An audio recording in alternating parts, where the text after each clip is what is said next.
السلام علیکم، ایمان السلام۔ یہ حضرت موسیٰ علیہ السلام کے واقعے کا دوسرا پارٹ ہے، جس میں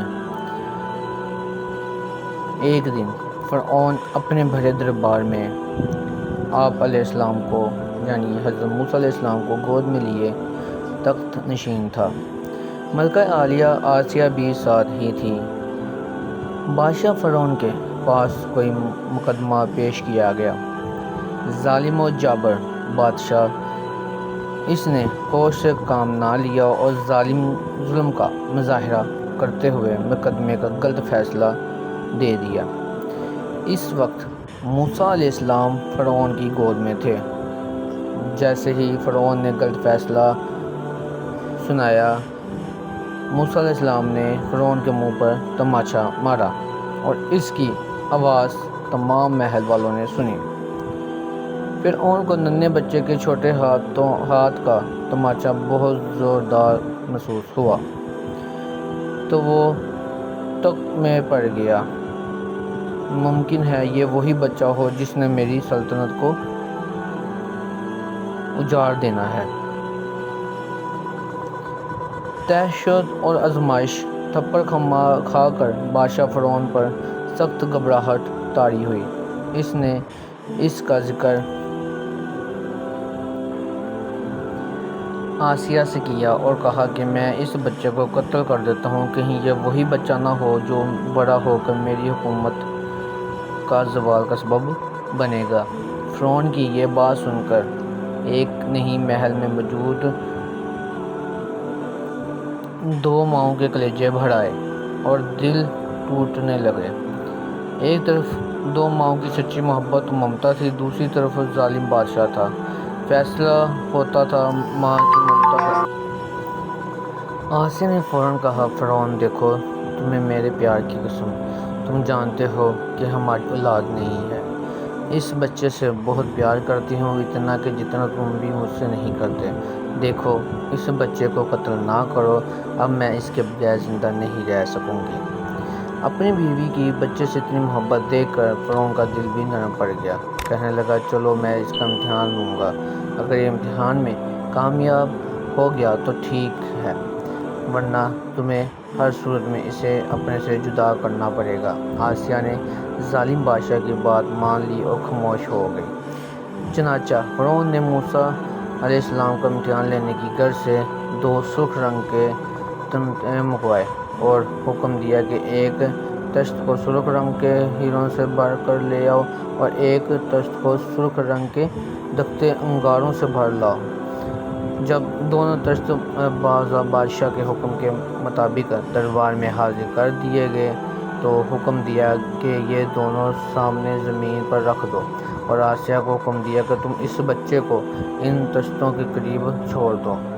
ادھر آسیہ کا دل ڈوبنے لگا۔ بچہ تو آخر بچہ ہوتا ہے، اسے ان کا فرق کیا معلوم، کہیں سارا بیٹا موسیٰ علیہ السلام آگ کے انگاروں میں ہاتھ نہ جلا لے۔ لیکن قدرت خداوندی نے اس وقت بھی آئندہ زمانے کو 2 عظیم سبق سکھائے۔ موسیٰ علیہ السلام زمین پر چلتے چلتے طشتوں کے قریب پہنچ گئے اور جاتے ہی ہیروں کے طشت کی طرف ہاتھ بڑھایا۔ یہ دیکھ کر حضرت آسیہ تو بہت خوش ہوئیں، لیکن فرعون کے چہرے پر پریشانی کے آثار نمودار ہو گئے، کیونکہ فرعون بھی جانتا تھا کہ اگر یہ مستقبل میں ثبوت کا دعوے دار ہو تو یہ بچہ سمجھدار ہوگا، کیونکہ نبی کے بچپن اور امتی کے بچپن میں زمین آسمان کا فرق ہوتا ہے۔ ادھر قدرت خداوندی سے دوسرا سبق جو اس واقعے سے دیکھا گیا کہ اللہ تعالیٰ نے جبرائیل علیہ السلام کو حکم دیا کہ فوراً جاؤ اور موسیٰ کا جو ہاتھ ہیروں کے طشت کی طرف بڑھ رہا ہے، اس میں جلتا ہوا انگارہ پکڑو اور موسیٰ علیہ السلام کے ہاتھ سے آپ علیہ السلام کے منہ میں آلودہ ڈلوا دو۔ جبرائیل علیہ السلام فوراً آئے اور موسیٰ علیہ السلام کے اس ہاتھ کو انگاروں سے بڑے طشت کی طرف لے جا کر اللہ کا حکم پورا کر دیا۔ اب فرعون کو بھی تسلی ہوگی کہ یہ بچہ نبی نہیں، اگر یہ وہی بچہ ہوتا تو ہیرے جواہرات اٹھاتا، کیونکہ انبیاء کرام معصومتاً خطا ہوتے ہیں۔ اسی طرح ماہ و 2 سال گزرتے رہے۔ موسیٰ علیہ السلام فرعون کے محل میں زندگی کے مراحل گزارتے رہے، حتیٰ کہ آپ علیہ السلام کی عمر 12 سال ہو گئی، لیکن فرعون چونکہ ظالم بادشاہ تھا اور اس کی قوم قبطی بھی بڑی ظالم تھی، وہ ہمیشہ ظلم و ستم کا علو روشن رکھتے تھے، اور حضرت موسیٰ علیہ السلام ان تمام چیزوں سے تنگ تھے۔ آپ علیہ السلام سے یہ سب کچھ نہ دیکھا جاتا تھا۔ آپ علیہ السلام نے فرعون اور اس کی قوم کی مخالفت شروع کر دی، اور مخالفت بھی اعلان کی، تو فرعون اور اس کی قوم کے لوگ آپ علیہ السلام کے جانی دشمن ہو گئے۔ آپ علیہ السلام نے اپنی ماں کی خدمت میں اسلام میں عمرمند کہا اور محفل کی عیش و عشرت کو ٹھکرا کر جنگلوں میں چلے گئے اور وہاں ہی کہیں ڈیرا لگا لیا۔ ایک دن دوپہر کے وقت جب تمام قوم قولیہ کر رہی تھی، حضرت موسیٰ علیہ السلام شہر میں داخل ہوئے تو دیکھا کہ ایک اسرائیلی اور قبطی آپس میں جھگڑ رہے ہیں۔ اسرائیل نے آپ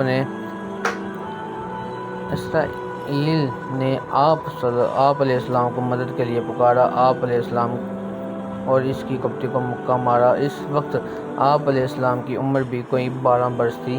مکہ لگنے سے وہ قبطی وہیں گر کر مر گیا۔ آپ علیہ السلام نے اسرائیل کی مدد اس لیے بھی کی کہ اللہ تعالیٰ نے آپ علیہ السلام کو بنی اسرائیل ہی کے لیے پیغمبر بنایا تھا اور ان کی محبت آپ علیہ السلام کے دل میں ڈال دی تھی۔ قبطی کے قتل کی خبر پورے شہر میں آگ کی طرح پھیل گئی۔ شعیب علیہ السلام سے ملاقات، موسیٰ علیہ السلام کی مدین کی طرف ہجرت۔ قبطی کے قتل کی خبر جب فرعون کے دربار میں پہنچی تو فرعون نے حکم دیا کہ موسیٰ علیہ السلام کو پکڑ لاؤ اور گواہوں کو بھی، تاکہ ہم کوئی مناسب فیصلہ کریں۔ ادھر موسیٰ علیہ السلام پریشان تھے کہ نہ جانے قبطی والے واقعے کا کیا نتیجہ ہوگا۔ فرعون کے سپاہی آپ علیہ السلام کو دن رات تلاش کرتے رہے، لیکن آپ علیہ السلام نہیں ملے۔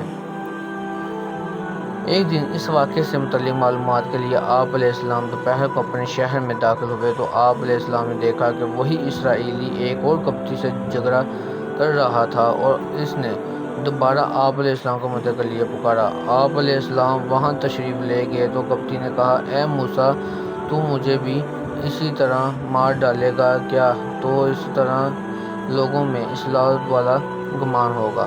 آپ علیہ السلام نے اس اسرائیلی کو ڈانٹا کہ تو ہر روز کسی نہ کسی سے جھگڑ رہا ہوتا ہے۔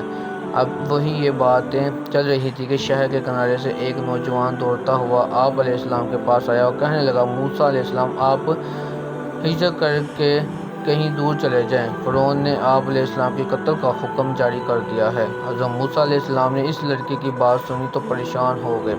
یہ لڑکا آپ علیہ السلام کے چچا کا بیٹا تھا اور اس کا نام شمعون تھا۔ کہا جاتا ہے یہ موسیٰ علیہ السلام پر ایمان لے آیا تھا اور آپ علیہ السلام کا بہت خیر خواہ تھا۔ حضرت موسیٰ علیہ السلام شہر سے نکلے اور واپس جنگل میں اپنے ٹھکانے پر چلے گئے۔ وہاں جا کر آپ علیہ السلام نے یہ دعا مانگی، اے میرے رب کریم، مجھے ظالموں سے بچا لے، اور پھر آپ علیہ السلام نے مدین کی طرف ہجرت کی اور مدین چلے گئے۔ حضرت موسیٰ علیہ السلام ہجرت کر کے مدین چلے گئے۔ آپ علیہ السلام پانی کے ایک کنویں پر تشریف لے گئے تاکہ پانی وغیرہ پی کر اپنی تھکاوٹ دور کریں۔ آپ علیہ السلام نے دیکھا کہ کنویں کے پاس 2 بچیاں کھڑی لوگوں کو بڑے معصومانہ انداز میں دیکھ رہی ہیں۔ آپ علیہ السلام نے بچیوں سے اس طرح کھڑے ہونے کی وجہ پوچھی تو انہوں نے کہا، ہمارے ساتھ کوئی مرد نہیں جو ہمیں پانی پلائے اور ہماری مشق بھر دے، ہم ہجوم کے ختم ہونے کا انتظار کر رہی ہیں۔ حضرت موسیٰ علیہ السلام نے آگے بڑھے اور کنویں سے ڈول پانی نکالا، ان کی مشق بھی بھری اور انہیں بھی پلا دیا۔ پھر آپ علیہ السلام ایک چشمے کی طرف بڑھے تاکہ وہاں اپنے چہرے اور سر مبارک کو دھو کر سفر کی تھکاوٹ کو اتار لیں۔ پھر آپ علیہ السلام نے وہاں بھی ان بچیوں کو دیکھا کہ وہ پہلے کی طرح کھڑی ہیں۔ آپ علیہ السلام ان سے پوچھا تو کہنے لگیں، یہاں ہم اپنے بکریوں کے ریوڑوں کو پانی پلانے آئی ہیں اور ہجوم بہت ہے، جب ہجوم کم ہوگا تو ہم بھی اپنے ریوڑوں کو پانی پلائیں گی۔ آپ علیہ السلام نے سوچا، اس طرح تو ان بچیوں کو رات یہی پڑ جائے گی۔ آپ علیہ السلام آگے بڑھ کر ان بچیوں کی ریوڑوں کو پانی پلایا اور گھر کی طرف روانہ کر دیا۔ بچیاں آپ علیہ السلام کے حسن سلوک سے بہت متاثر ہوئیں۔ یہ آج کا حضرت موسیٰ علیہ السلام کے واقعے کا پارٹ نمبر 2 تھا۔ اسٹوری اچھی لگے اسے لائک کریں، شیئر کریں اور سبسکرائب کریں اس چینل کو۔ تاکہ ہر آنے والا پارٹ آپ تک پہنچ سکے۔ حضرت موسیٰ علیہ السلام کی واقعے کے ابھی مکمل نہیں ہوا، اس لیے اس کے بعد اب تیسرا پارٹ اس کا یوٹیوب پر شائع کیا جائے گا۔ تو تمام اہلِ اسلام سے گزارش ہے کہ آپ اس چینل کو سبسکرائب کرتے رہیں اور اسے آگے سے آگے پہنچاتے رہیں، تاکہ اس چینل کی تمام واقعات، تمام انبیاء کرام، اولیاء اللہ کی واقعات کا ذکر کیا جائے اور ہماری آنے والی نسلوں کو پتہ چلے کہ ایمان کیسے بڑھتا ہے اور اسلام کیسے قائم ہوتا ہے۔ اللہ حافظ، انشاءاللہ نیکسٹ ویڈیو میں ملاقات ہوگی۔